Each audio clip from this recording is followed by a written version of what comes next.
Hello guys, close your eyes and imagine the gentle hush before dawn over the Nile.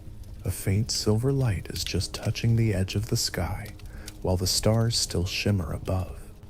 In this quiet moment, the great palaces and temples of ancient Egypt lie in silhouette and the desert air is cool for now. If you find comfort in these quiet journeys through the past, feel free to like and subscribe. It helps more than you know. Also, I'd love for you to share in the comments where you're watching from and what time it is there right now. It's always so interesting to see how far and wide these quiet moments reach. Now, picture yourself within this world, in the largest palace beside the life-giving river. You are the Pharaoh, the ruler of all Egypt.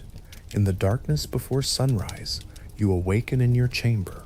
For an instant, you are alone with only your thoughts and the soft linen sheets. This is the last time you will be truly alone for many hours to come. Dawn is approaching and duty calls. You swing your feet onto the cool stone floor. Already, outside your doors, attendants are waiting for any sign that you are awake. A few quiet claps of your hands summon them. They enter with heads bowed, speaking only in murmurs. Lamps flicker as they move around, never meeting your eyes directly. Even in these first moments of the day, you are being watched and served. Your title is Nefer, the perfect God. In the eyes of your people, you are a living deity in human form. This means you must be without flaw, a model of divine perfection at every moment. The weight of that expectation settles onto your shoulders each morning, as surely as the heavy gold collar they will place around your neck. Every action you take is laden with significance. If you falter, if you show weakness or make a mistake, it is not just a personal failing. It could upset the harmony of the world. You rise before the sun as always. The first order of the day is purification. 2 attendants help you to the washing room, where a basin of cool water awaits. In the soft torchlight, you disrobe from your night linens and step into the cleansing water. This is not a leisurely bath. It is a ritual purification to wash away the impurities of the night. You shiver slightly as the water touches your skin, but you do not complain. A priest of the palace temple stands by to intone a low chant under his breath, asking the gods to make you pure for the coming day. You cup water in your hands and pour it over yourself in silence. In this quiet pre-dawn hour, you prepare your body and spirit for the roles you must play. By the time the first pale glow of sunrise creeps into the sky, you have been dried with fresh linen towels and anointed with oils. The chief of scented oils and pastes, an official whose sole duty is to make sure your majesty's body is perfectly cleansed and perfumed, gently rubs fragrant unguents into your arms and chest.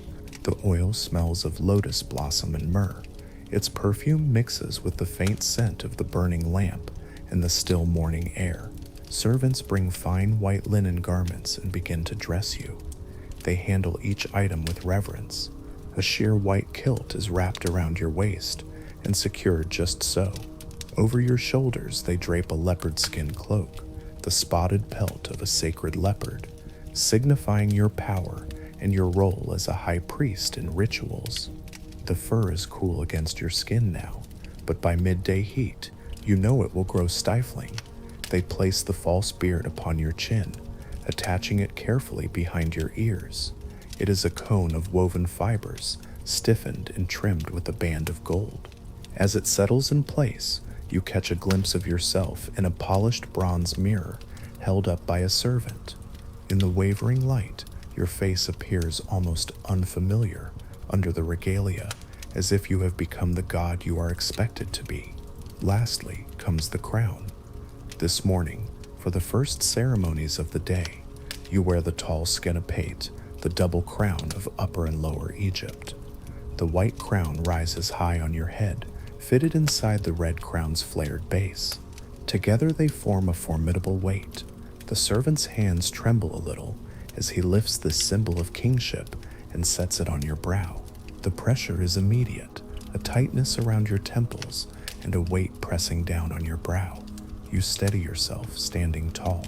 Already a dull ache begins to pulse behind your eyes from the crown's heft, but you ignore it. There can be no complaining. The perfect god does not get migraines, or if he does, he suffers them silently. Now fully dressed in your sacred regalia, you are ready to face the day. You inhale deeply.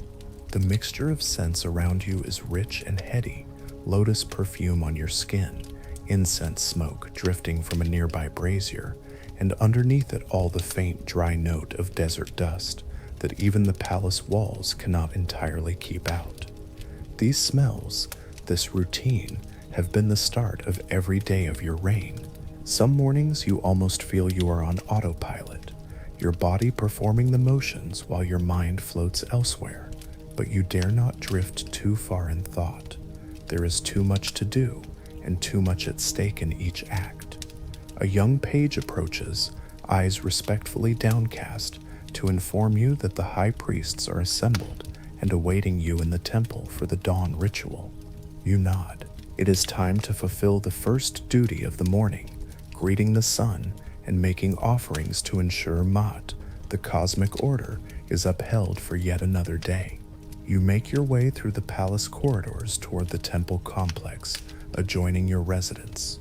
In the dim light, guards and servants press themselves to the walls as you pass, eyes lowered. None dare speak to you unless spoken to, not even a casual greeting. All is formal, hushed, as if the palace itself knows the importance of this moment.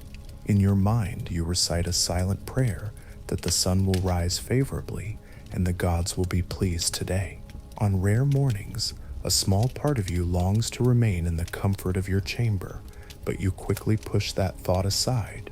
To forgo your sacred duties would be unthinkable. If the sun rose without your greeting, if the gods were not duly honored at dawn, who knows what calamity might follow? A poor Nile flood, a plague, civil unrest, any misfortune could be blamed on a lapse in your devotion. The burden of preventing chaos rests on your shoulders. You cannot allow yourself a moment of negligence, not when the stability of the realm, the balance of Ma'at itself, depends on your constant vigilance and piety.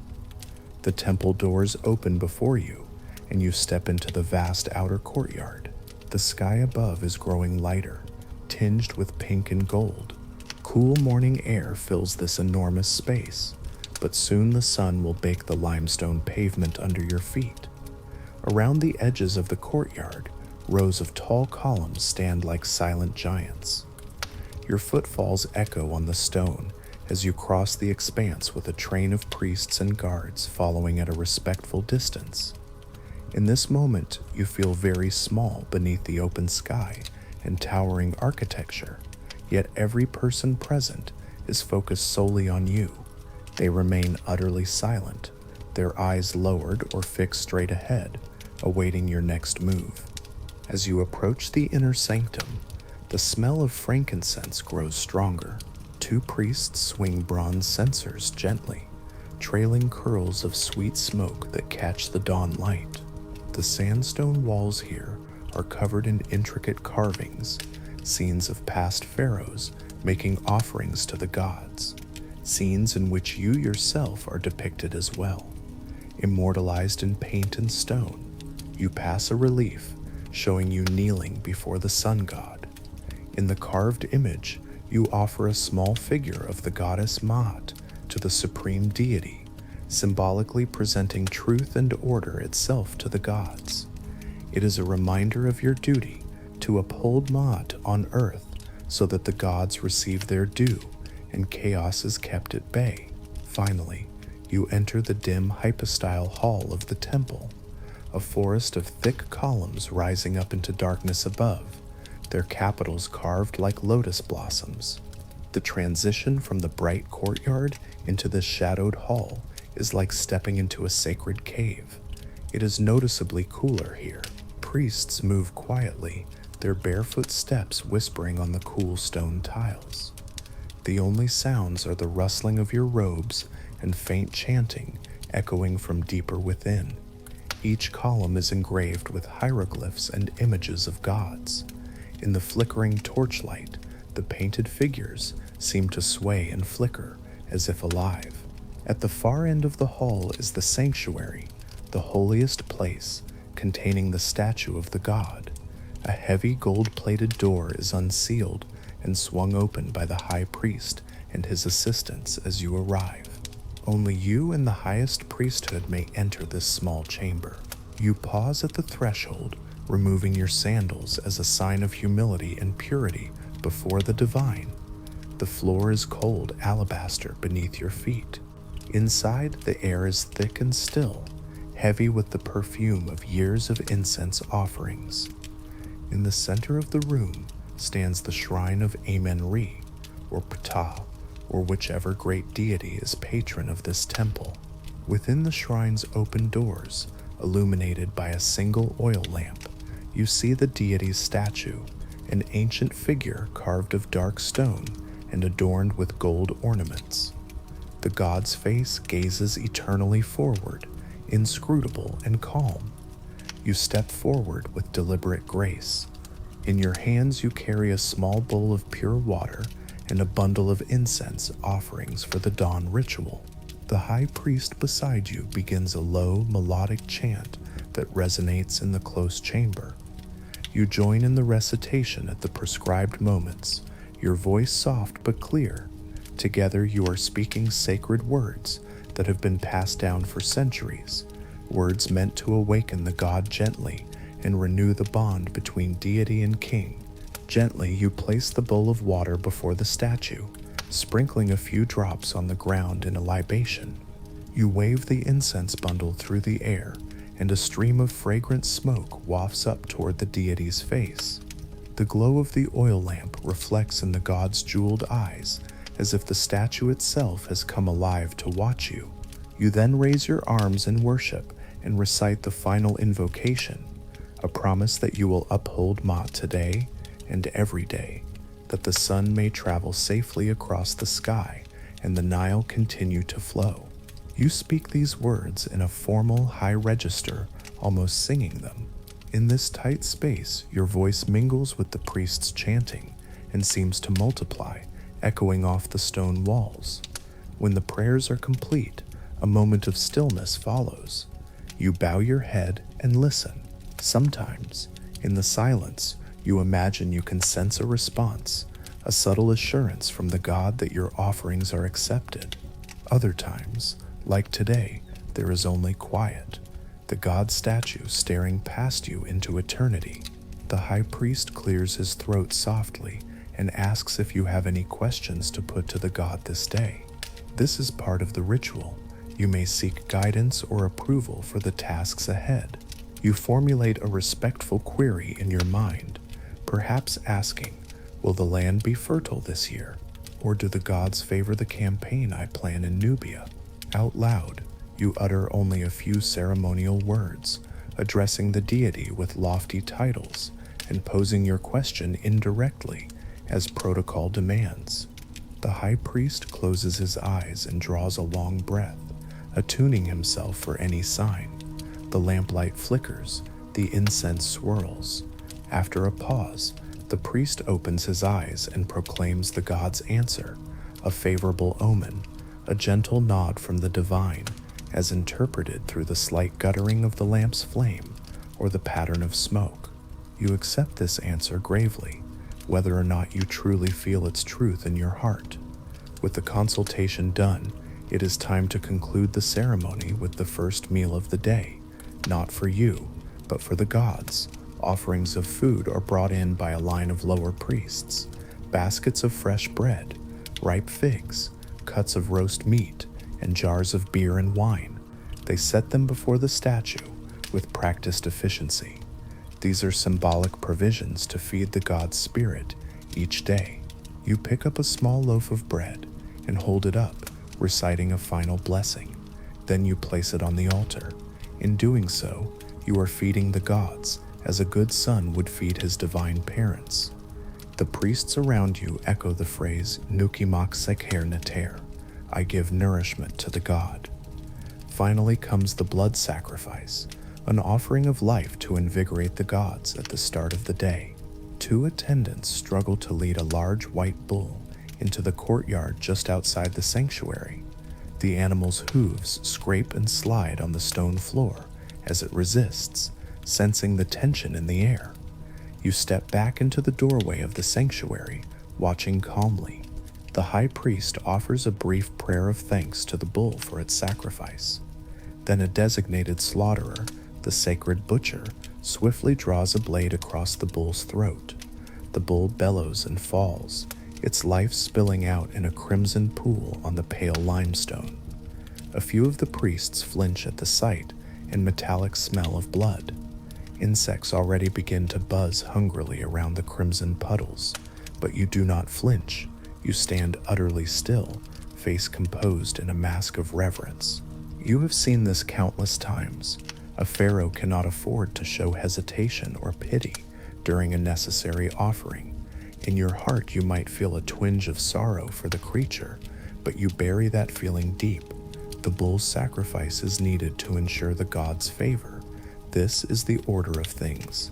As the bull's body is dragged away to be butchered for distribution, for after the gods symbolically partake, the temple staff and their families will consume the meat.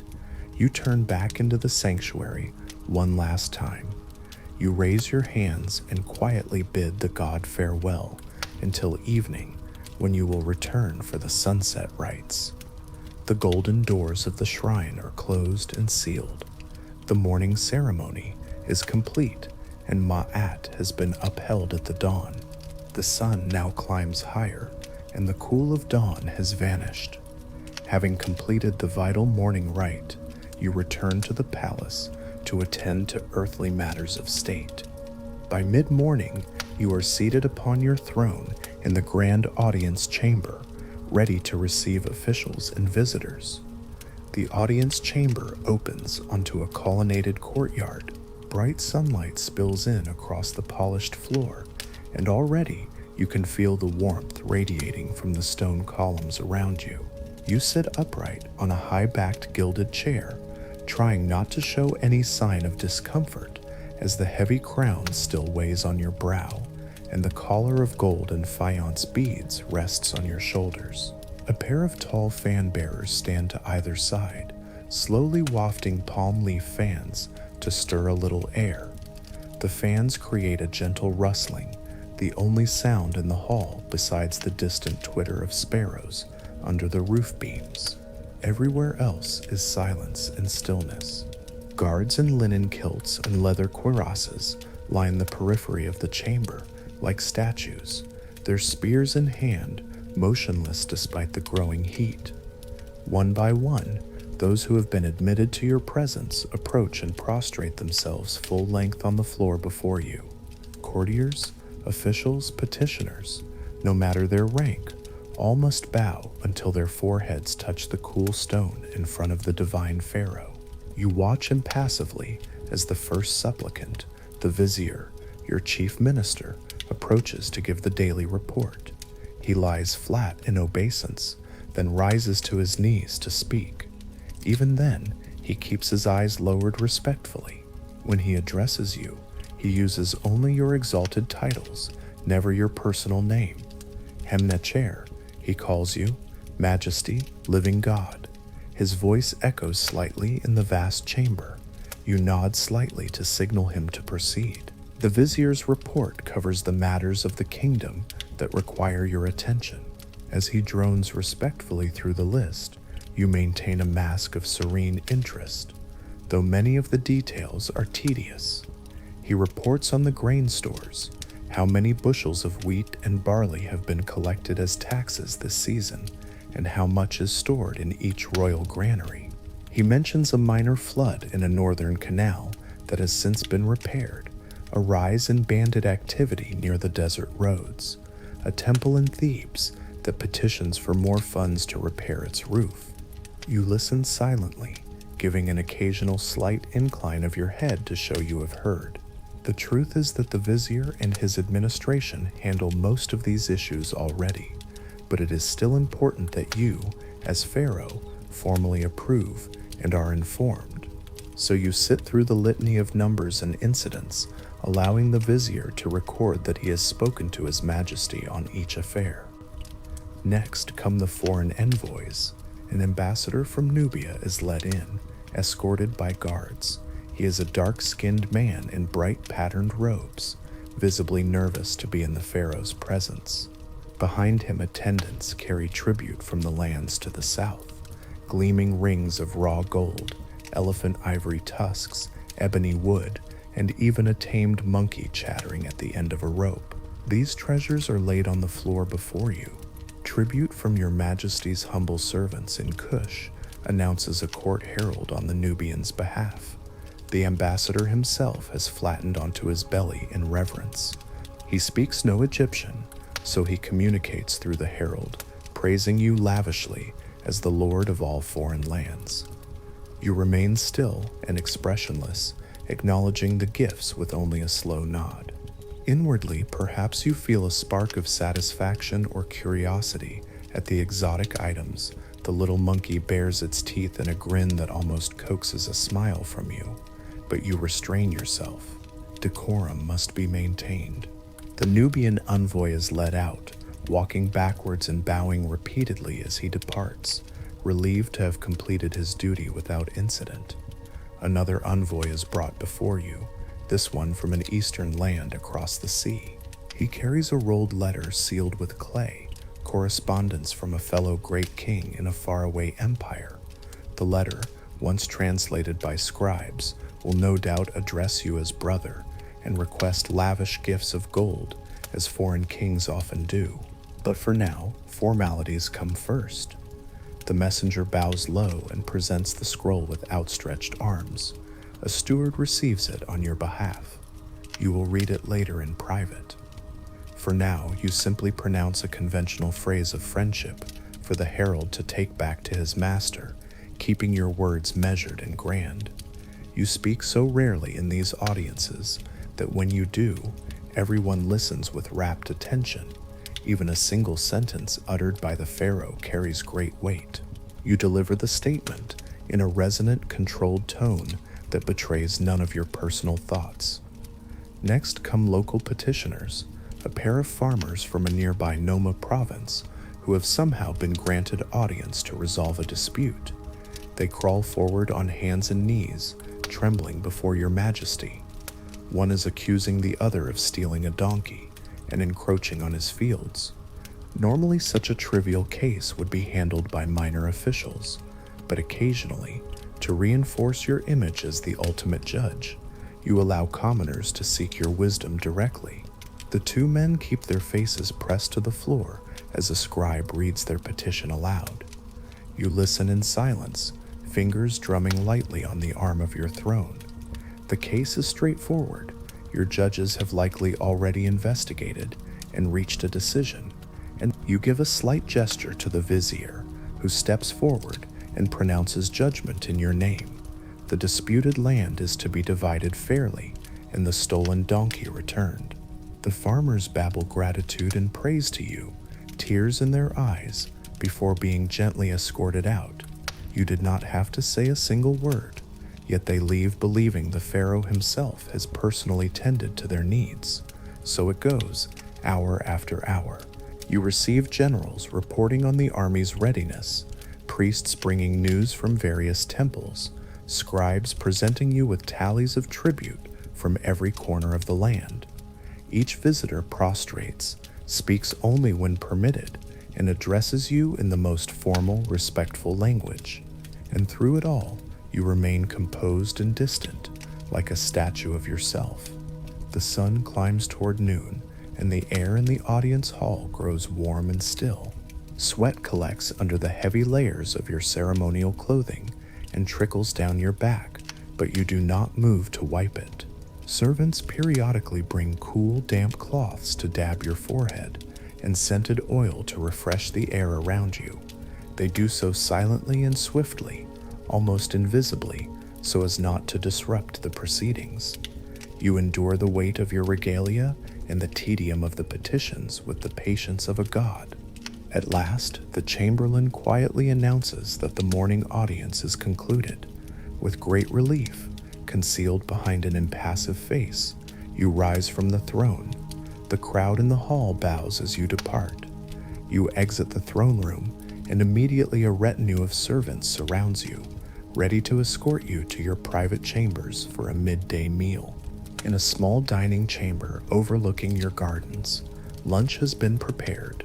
A low table of polished ebony is set with fine dishware, gold and faience cups, plates of glazed pottery painted with lotus motifs. You take your seat on luxurious cushions. Usually you dine alone or with perhaps one favored advisor or your chief wife. But today, as on most days, you are alone except for the servants who attend you from a respectful distance. They have already tasted each dish for poison, a routine precaution that you try not to think about. With a gesture, you give them leave to present the food. Course after course is laid out: roasted duck glazed with honey and herbs, fresh bread made from the finest sifted flour, cucumbers and dates, figs and pomegranates, and jugs of wine from the vineyards of the Delta. It is a royal feast for midday, yet you find you have little appetite. The stress of the morning and the ever-present dull ache in your temple from wearing the crown have subdued your hunger. Still, you force yourself to eat a little of each offering. It is expected that you show appreciation for the bounty of the land. You break off a small piece of bread. As always, a bit of grit from the stone-ground flour grinds between your teeth. The rich duck meat is tender and flavorful, but you only take a few bites. A servant pours you a cup of deep red wine, and you sip it sparingly. All the while, a steward stands off to the side, hands folded, watching to ensure your needs are met. Being observed even in the simple act of eating is something you have grown used to. Privacy is a rarity for a pharaoh. After you have picked at the meal, you signal that you are finished. At once the servants step forward to clear the table. Traditionally, some of the untouched food will be sent to the priests or to favored nobles as a mark of honor, a way of sharing what has graced the pharaoh's table. You dab your mouth with a linen napkin dipped in scented water that a servant offers, and rise to your feet. Outside, the day is at its hottest.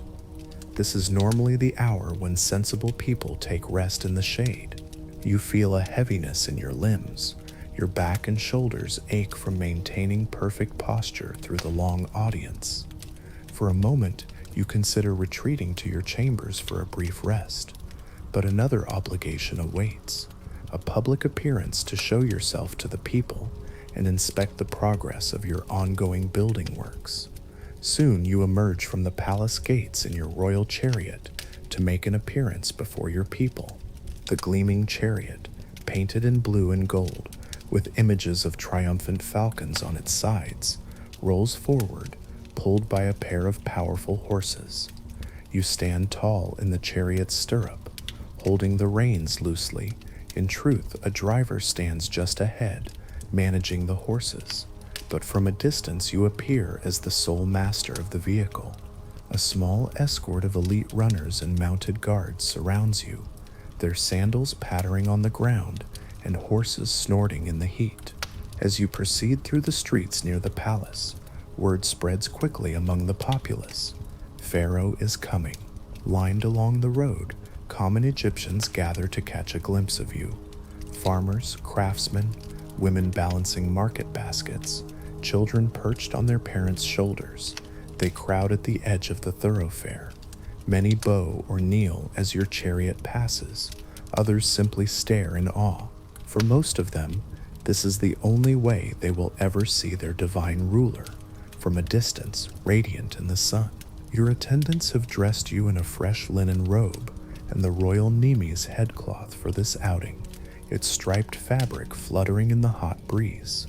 The double crown was too cumbersome for travel, so the Nemes with the uraeus serpent will serve as your emblem now.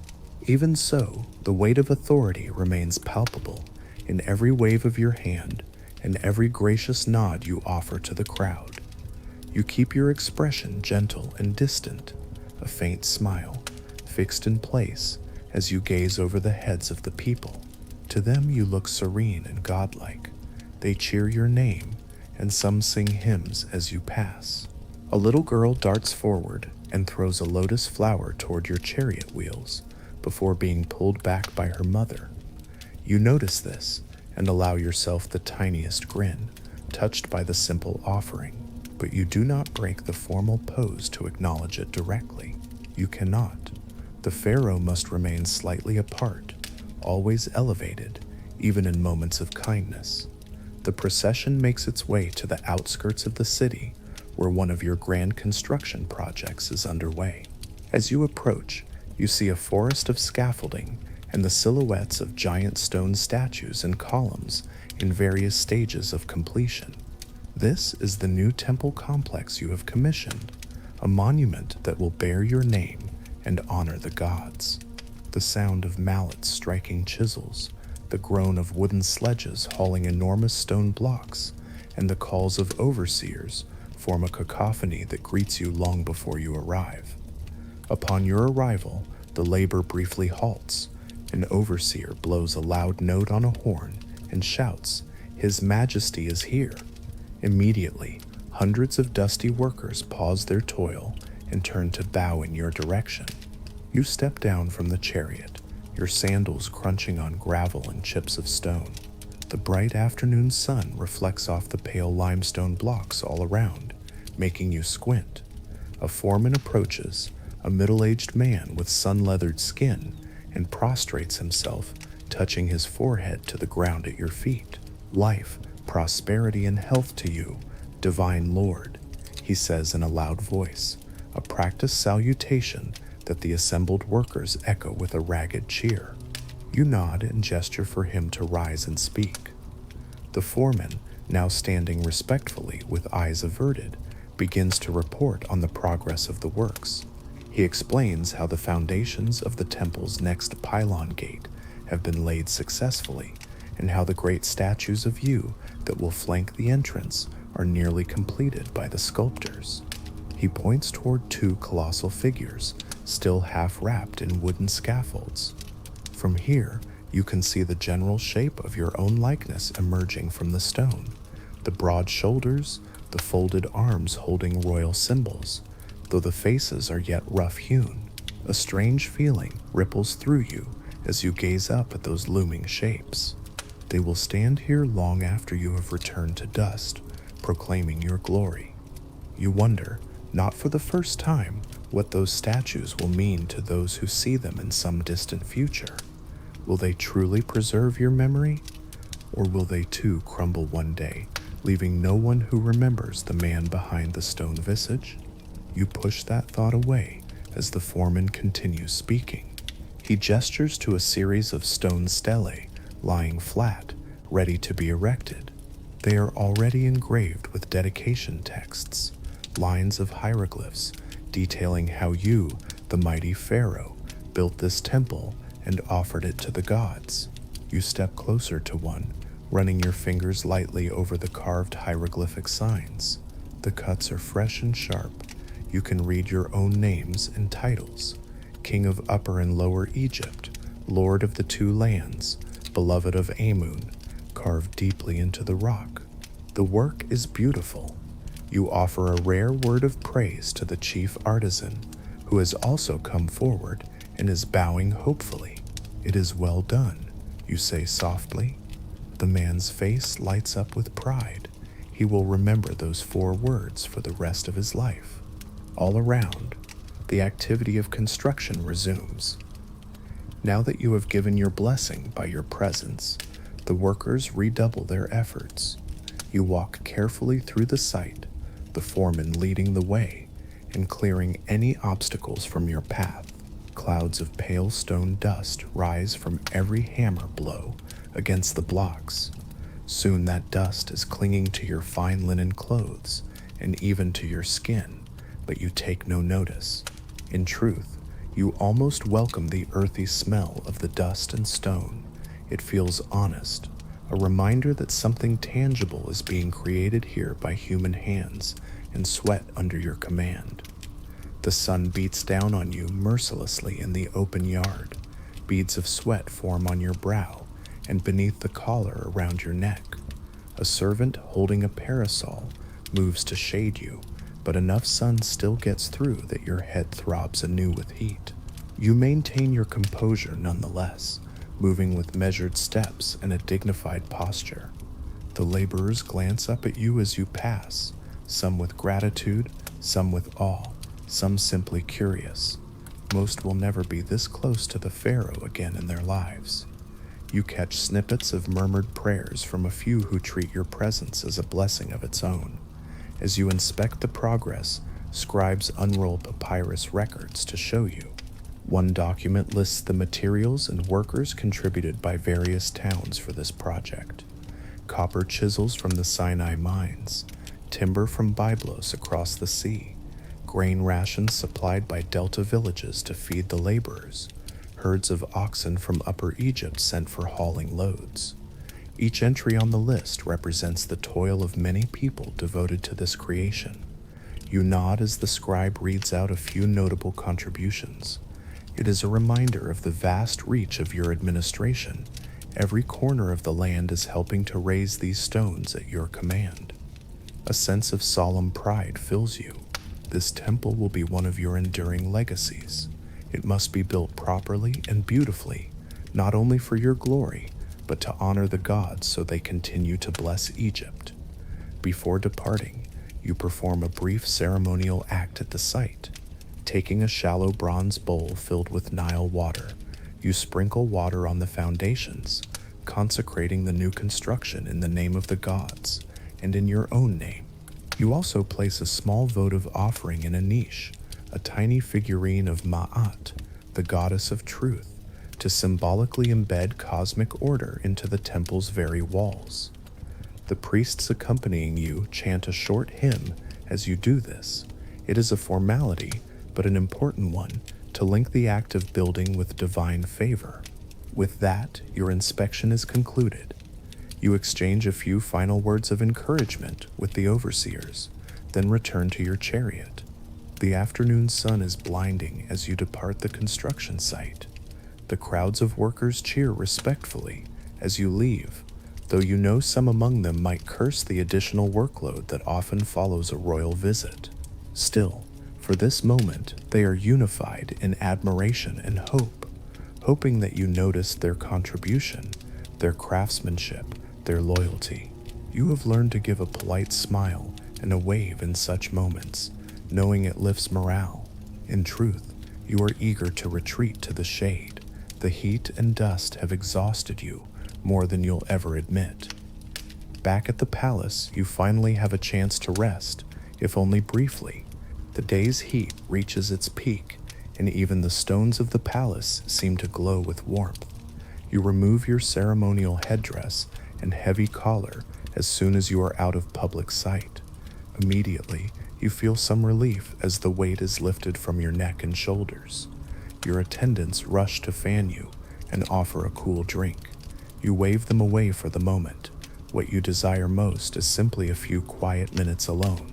You step into your private garden, dismissing all but one or two servants who linger at a discreet distance. The garden is an oasis of calm in the surrounding midday glare. Shady sycamore and date palm trees rustle softly overhead. A rectangular reflecting pool lies at the center, its surface covered in part by floating lotus flowers. The water looks dark and inviting. Brightly colored fish dart beneath the lily pads, and a pair of pet ducks glide across, leaving gentle ripples. High garden walls keep the space secluded and relatively cool. You take a deep breath of the scented air, jasmine and water lilies, mingled with the damp earthiness of the irrigation channels. For the first time all day, you allow your posture to relax. Here, with no eyes directly upon you, save perhaps a few curious birds perched in the papyrus thicket, you can be just a man catching his breath. You walk slowly along a path of crushed white gypsum, feeling the gravel under your sandals. how many mornings you spent in rituals, and how many petitions you heard today. It all swirls in your mind. In the garden's hush, you finally acknowledge the fatigue and ache in your body. Your lower back twinges as you lower yourself to sit on a stone bench beneath a date palm. A sigh escapes your lips before you can stifle it, a soft human sound of weariness. At a respectful distance, one of your servants pretends not to hear and continues fanning gently in the shade. Here, the mask of perfection slips just a little. You roll your shoulders to ease the stiffness and rub the spot on your neck that bore the crown's weight all morning. The skin there is a bit raw. Later, a servant will apply soothing oil to prevent any rash, as is done every day. Your eyes close for a moment. In the darkness behind your eyelids, scenes from the day flicker by. The earnest face of the farmer begging for justice, the glint of the monkey's eyes among the tribute gifts, the immense gaze of the stone statue being carved to resemble your face.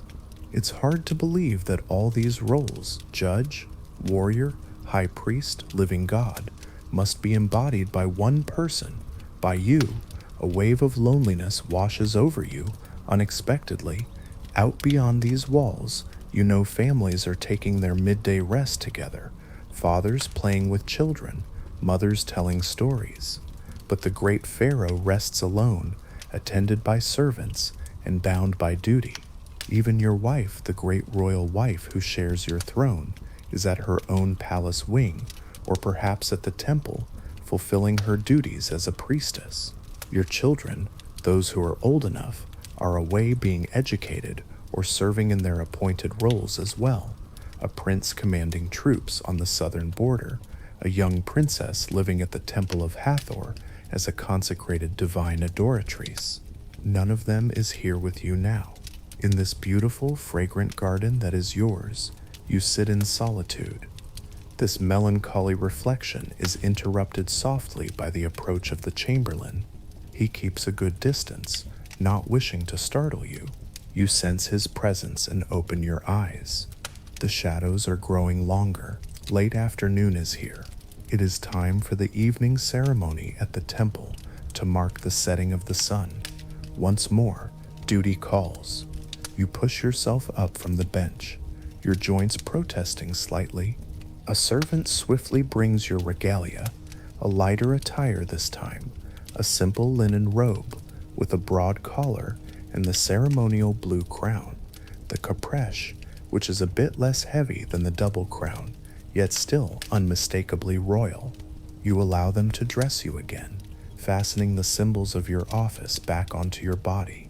The brief respite is over. As the sun nears the horizon, you return to the great temple for a second time today.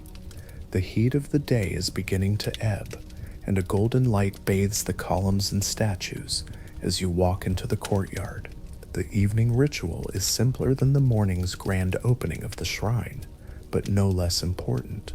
In the innermost chamber, by the glow of oil lamps, you pour a libation of wine to the gods and offer a final prayer of thanks for the day's blessings.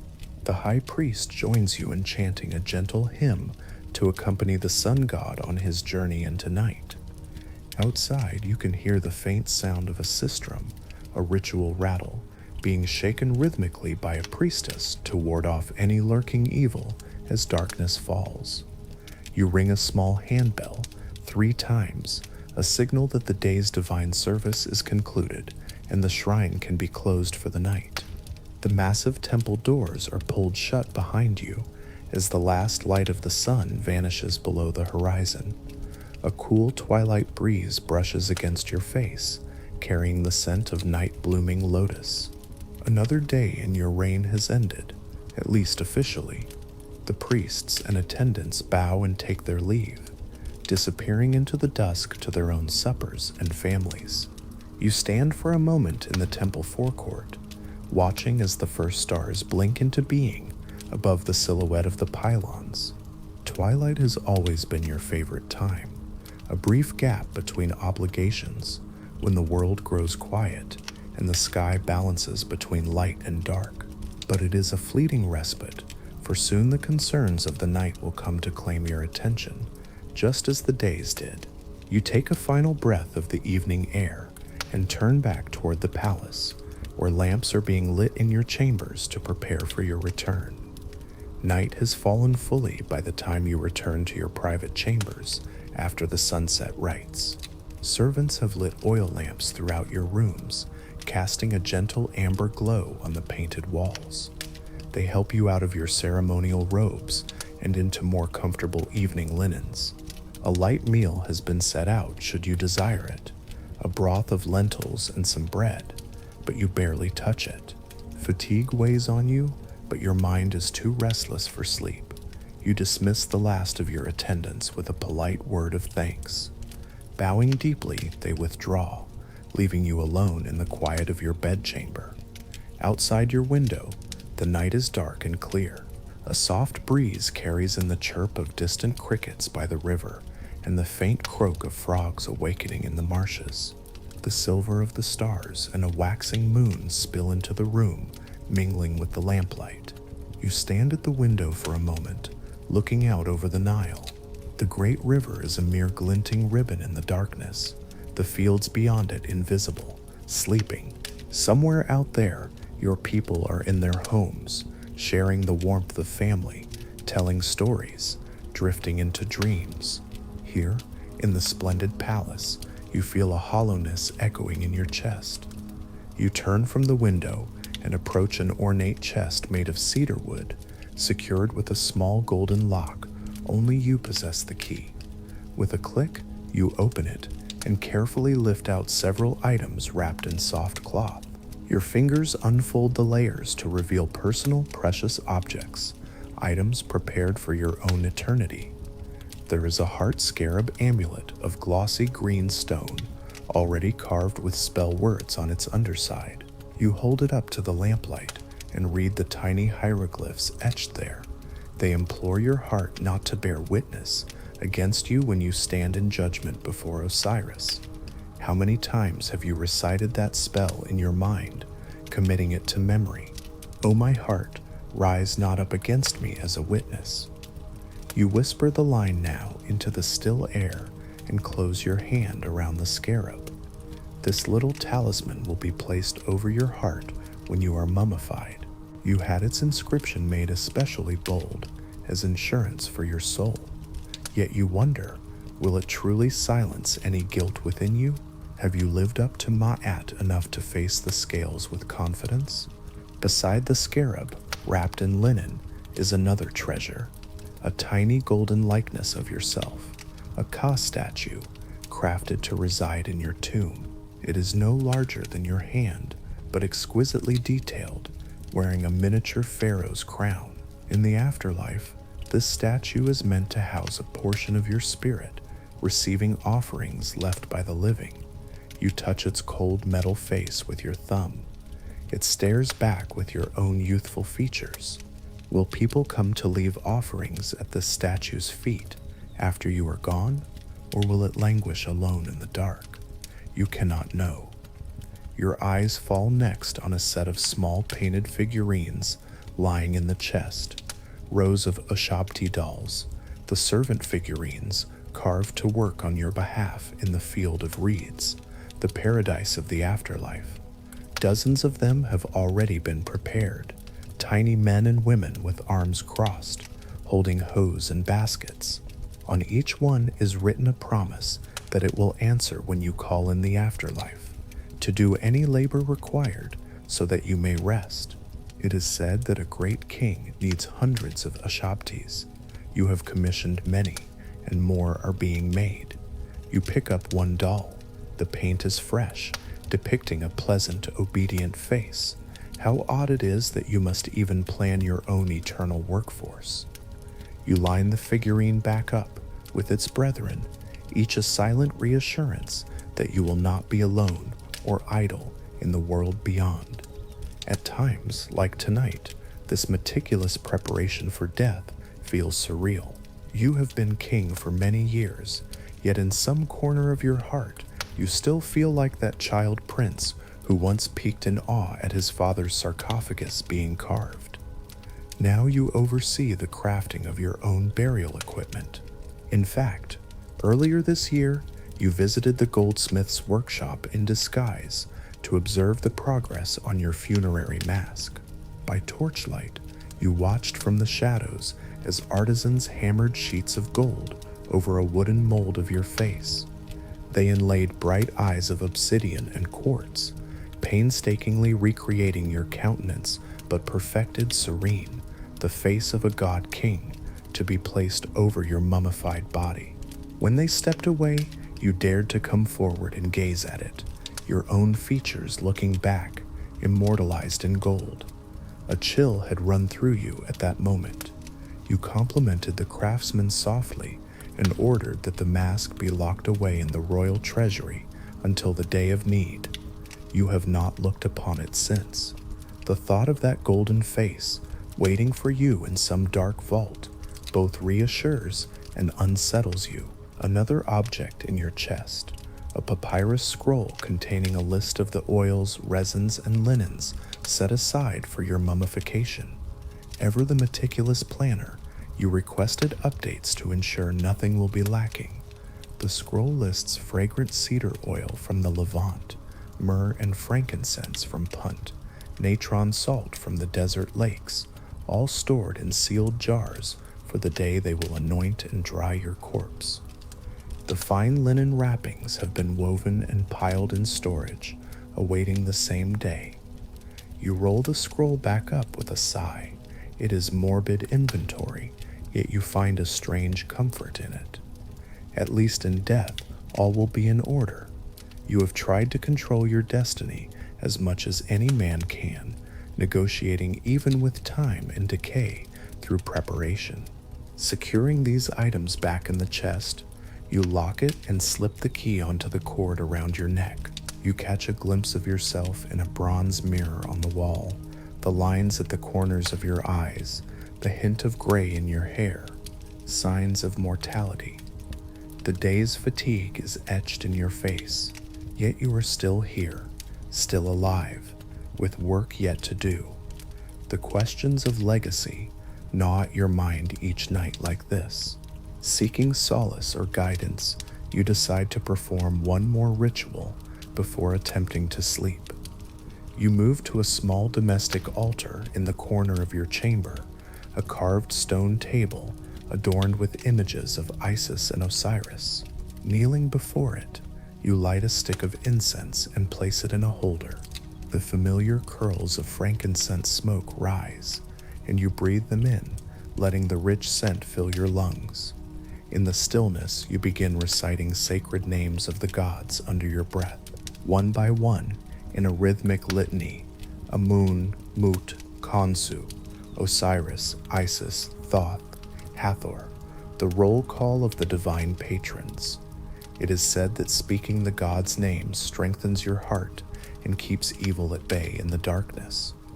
The flickering lamplight throws your elongated shadow onto the wall behind the altar, a solitary figure surrounded by the painted eyes of deities. You pour a small libation of beer into a bowl as an offering and ask in a whisper for the gods to watch over you through the coming night, to send you true dreams that guide your steps. This done, you lie down on your bed. Servants have left it turned down, cool sheets smelling of lotus and mint. You draw the linen over yourself and close your eyes.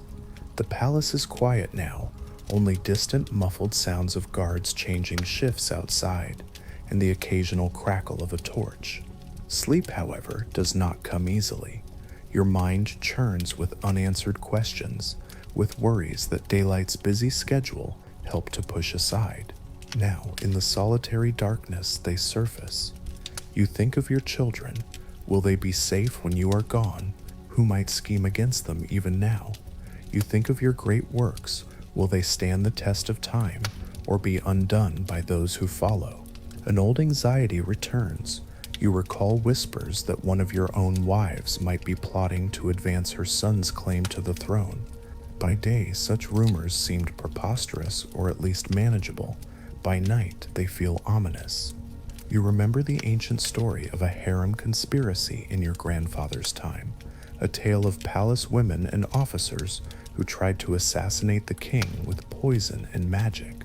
He narrowly survived, or so the record says, and those traitors were dragged before a court, their names erased from all inscriptions. As a child, you read the faded papyrus describing the trial, the burned effigies used in the dark spell, the officers who were bribed. It has haunted you ever since. Could such betrayal be brewing quietly behind the smiles of your own courtiers? A sudden pang in your stomach pulls you from these thoughts, likely the stress and a bit of undigested wine conjuring discomfort. For a moment, panic flickers. Was it something you ate? The fear of poison, once planted, is hard to ever fully uproot. You sit up, take a few slow breaths. No, it is just nerves. Still, you find yourself wishing you had the simplicity of a normal life, where a stomach pain is just that, not a sign of treachery. After a while, you rise from bed. If sleep will not come, perhaps a short walk might calm your spirit.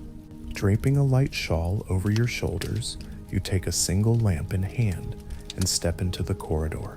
The palace halls at night are an entirely different world. Empty, shadowy. The marble floors cool under your bare feet. The flame of your lamp bobs as you move, casting dancing shapes on the painted walls.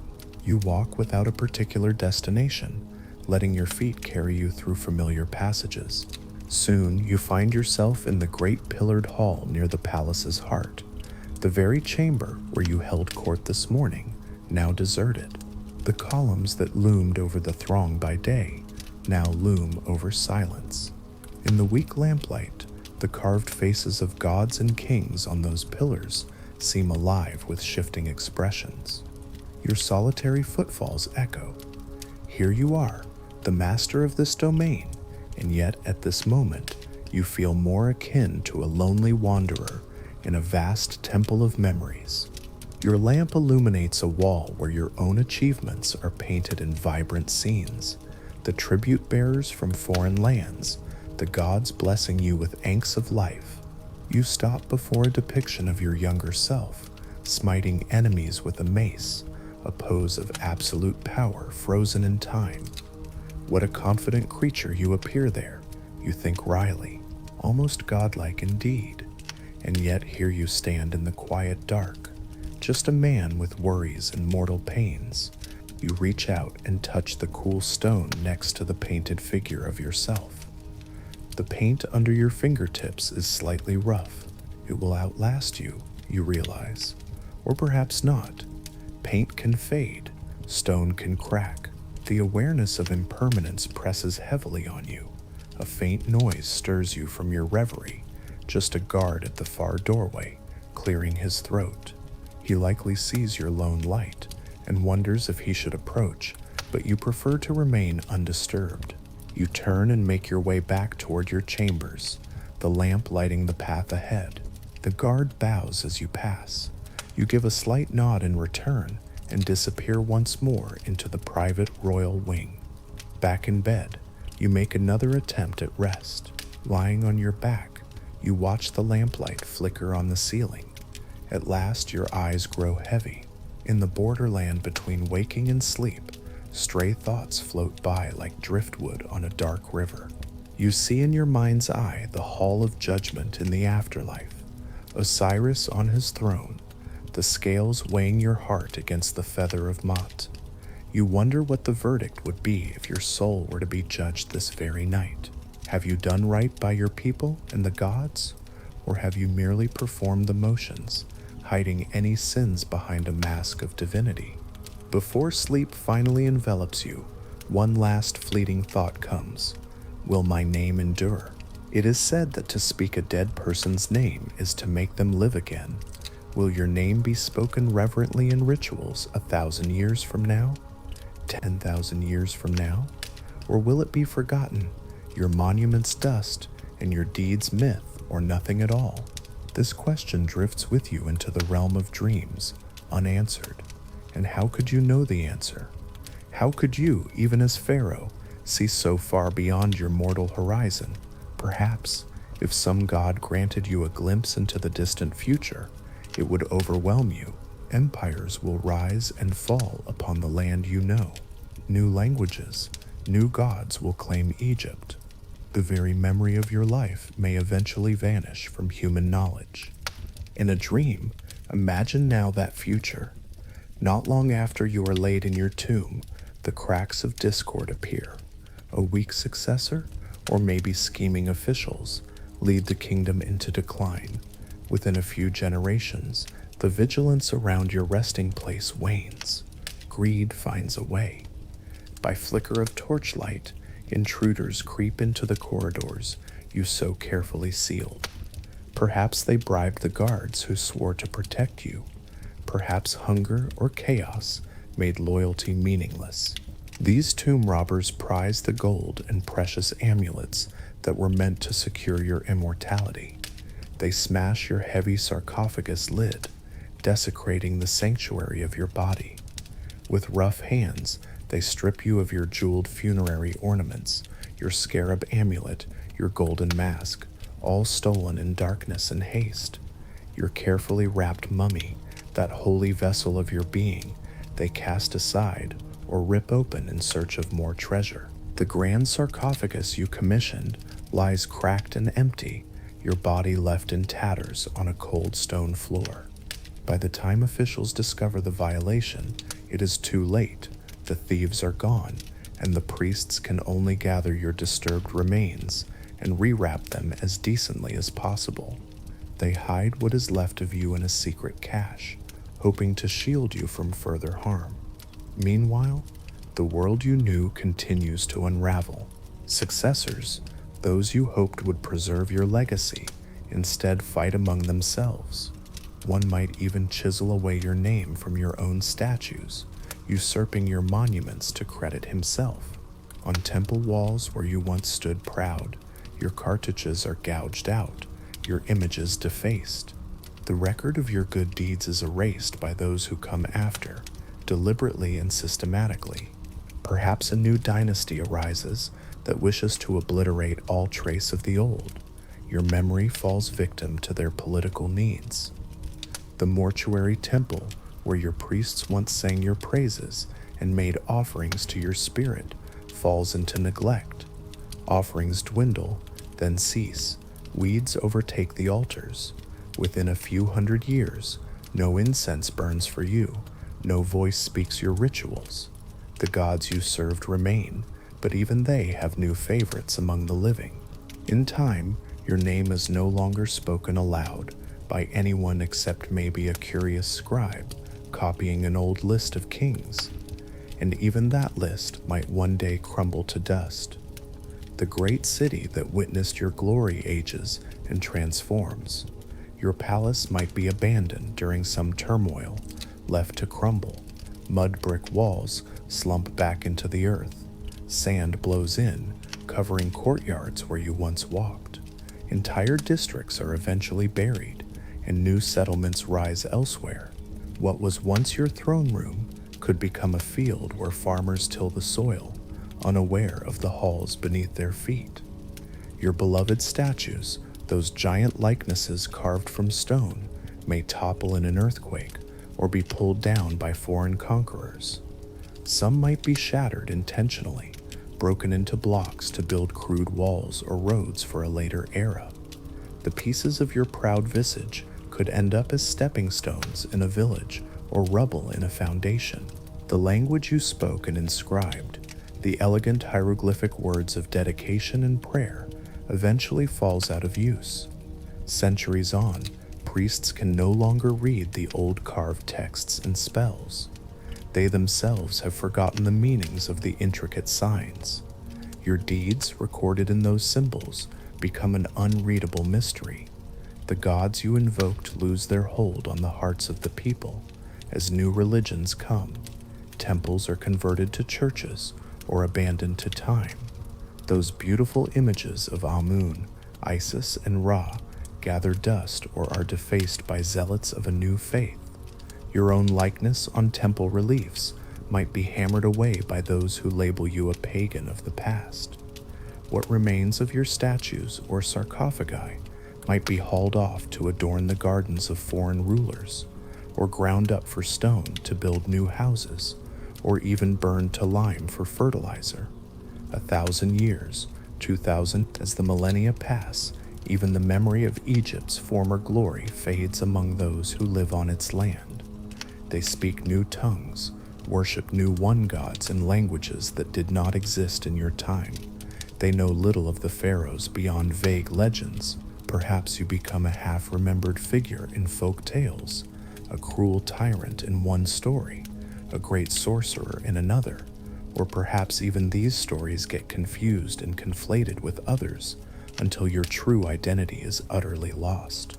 Deep in your hidden tomb, the treasures you so lovingly prepared, if any survived the initial looting, might meet ignoble fates. There are tales whispered that in later ages, people ground up mummies as medicine, calling it mumia. Could it be that your sacred body, if found centuries later by desperate souls, might be torn apart for a few gold beads or boiled for potion ingredients? It is a horrifying thought, yet history can be cruel to even the mightiest. Wooden coffins make good firewood for cold nights. Priceless papyrus scrolls can line the cage of a merchant's bird, their meaning unknown. The grand story of your reign, inscribed on leather rolls, perhaps was nibbled to nothing by rats in some neglected archive. All that knowledge, gone as if written on water. And then, imagine an even farther future. 2,500 years from now, 3,000, the very ground shifts. The Nile changes course.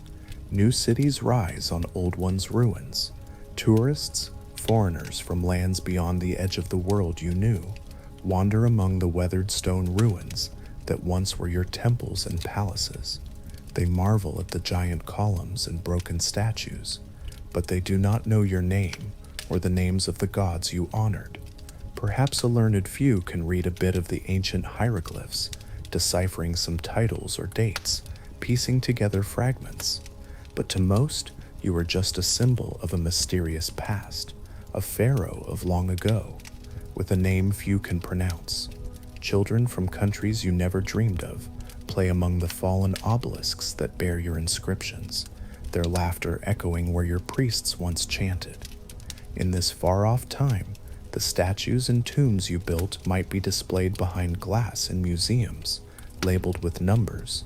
The sacred oils, the bread offerings that dried in your tomb, are perhaps analyzed by curious scholars who treat them as historical specimens. Your mummy, if it was not destroyed, could lie in a sterile case under bright lights, people gawking at the face that once was called divine, now shriveled and mute. What remains of your name may be a series of transliterated consonants on a card, an artifact, not a living memory. So much effort, so much striving for eternity, and yet time grinds even kings to dust. The great cycles of sand and wind would erase your footprints until only fragments survive. And even those fragments, without voices to animate them, tell incomplete stories. In the end, perhaps all that truly endures are the elements, the Nile's ceaseless flowing, the desert's indifferent winds. The palaces you filled with laughter and command fall silent. The language you spoke lies untranslated for ages, until strangers puzzle it out for their own scholarly curiosity. They give you new names, Greek or modern names, because yours is too foreign on their tongues. They place your likeness in galleries, or leave it exposed in the open desert to be further worn by the sand. This is the fate that awaits, in one form or another, even the mightiest of pharaohs. In the echoing silence of your bedchamber, as you drift in fitful sleep, perhaps your spirit already senses it, the weight of ages pressing down, the futility of resisting time. Yet there is also a strange peace in this vision. All the burdens of rule, the pains in your body, the cares in your heart, they will all cease. The world will go on, changed and forgetting, and that too is part of Maat, the way of things. For now you are still here. You inhale softly, exhale, and slip deeper into slumber. In your dream, you find yourself standing by the Nile at dawn once more, but no one else is there. The water is high and golden with sunrise. Reeds rustle gently along the bank. A soft mist curls above the river's surface. You feel light, no crown on your head, no burdens on your back. You wade a few steps into the cool water and look back at the land. In the distance, the great monuments of your reign stand hazy and half-formed in the morning light, as if they might be illusions. The air is quiet, save for the whisper of the breeze through papyrus stalks. Whether this is a memory, a vision, or just a soothing dream, you do not know, but it is peaceful. The Nile laps softly at your feet, and the reeds sway with a sound like a gentle sigh.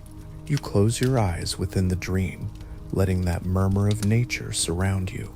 All the voices of command and flattery, all the cries of supplicants, and the chants of priests, they are gone now. What remains is the eternal hush of the river and the rustling reeds. In this moment, you feel a unity with the timeless world beyond the self. The worries of kingship fade into the background, and there is only the night breeze and the stars overhead, shining impartially on pharaoh and peasant, and on the ruins of palaces alike. It is in that profound silence that you finally find rest. The perfect stillness that eluded you in life arrives like a gentle blanket. The reeds by the Nile continue to whisper through the night, telling their endless story to the darkness. And as you sleep, it is as if all of Egypt's history sleeps with you, contained for a moment in one lonely, regal soul. Eventually, morning will come again, but for now, there is only this silence, your name slowly fading like ink in water, and the soft sound of the Nile's reeds swaying in the quiet night. Sleep well, my friend. Good night.